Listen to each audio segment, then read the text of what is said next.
Mill Street in Paterson gave us the hardest time of any place in the entire city. Not just because the dealers were violent or armed, but because they were smart. Too smart. We had confidential informants, we had multiple undercover buys, and still we could not get a search warrant. They ran a genius operation, and the center of it all was a hole in the side of a house. I had heard about this place from coworkers. The stories were always the same. Dark, strange, unsettling, but you don't really know what you're up against until you do it yourself. This particular place sold their product out of a window alongside of the house.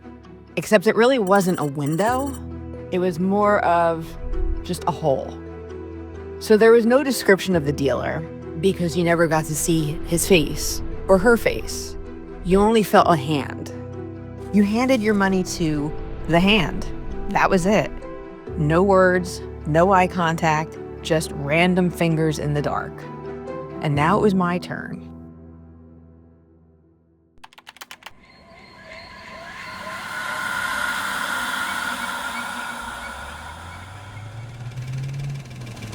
Like any undercover buy, though, the butterflies start the moment you turn onto that block.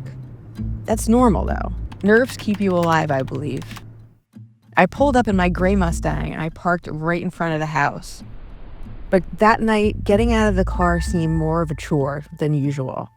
The anticipation was really heavy. I closed the door and my stomach just dropped. It was a damp, raw night in Jersey. The ground was wet and cold. And as I approached the long alleyway to the right of the house, it just felt colder and darker. The walk toward the window took forever. And it did not help that I had to navigate around random pieces of shit, garbage, metal, and anything else that people decided to dispose of in the alleyway. Every step felt loud, if that makes any sense. Then I saw the opening. I can't even call it a window, though. It wasn't. It was a man-made hole where bricks had been removed. There were rough edges, like someone had punched through the wall or torn through it somehow. There was a sheet hanging over the opening, and behind it, a red light. The light was new, though. Nobody ever mentioned the light to me. I would have remembered that. As if the window wasn't enough, as if the hand and the sheet weren't enough, now there's a red light. It made the hair on the back of my neck stand straight up.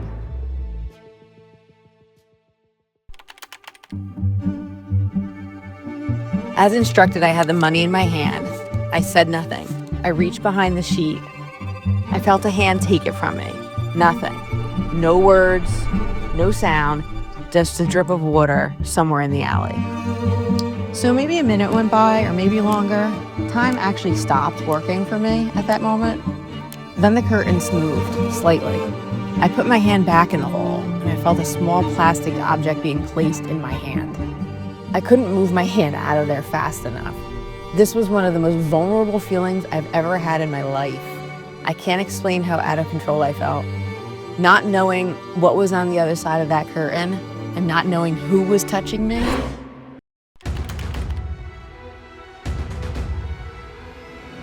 I clutched the baggie in my hand and turned around quickly. I walked back down the alley, dodging everything that was in my way. Tires, metal, and God knows whatever else. I made it back to my car, and at that time, that gray Mustang suddenly felt like the safest place in the world to me, which is so ironic because that same car had been the least safe place during many other undercover buys. But tonight it was a fortress to me. I let the team know that I was complete. Okay, guys, I'm good. I'll see you back up top. We called the office up top because of the hill it sat on, looking down over the 4th Ward of Paterson. I was so grateful, though, to be back in the Mustang, away from the unknown of the alley, away from the hole in the house. We finally got our search warrant, though. And because I never showed the dealer my face, because of that damn sheet and the red light, I was able to be a part of the raid.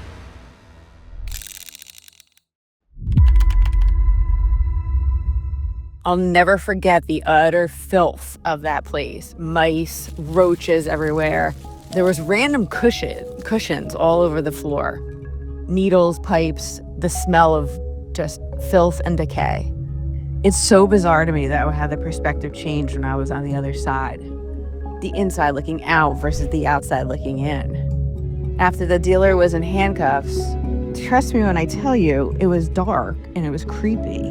But it was still like the same hole in the wall, just different perspective. But the knowing made it feel different. I wasn't reaching into the unknown. I was standing on the other side. And for the first time, I could see exactly what had been reaching back.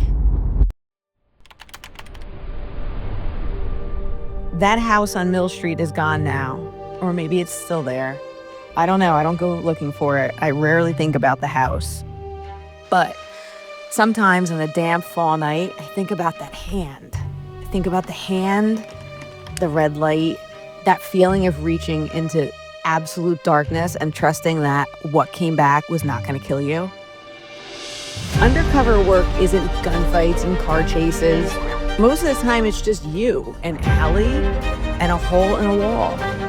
And the voice in your head saying, pull your hand back, pull it back, now.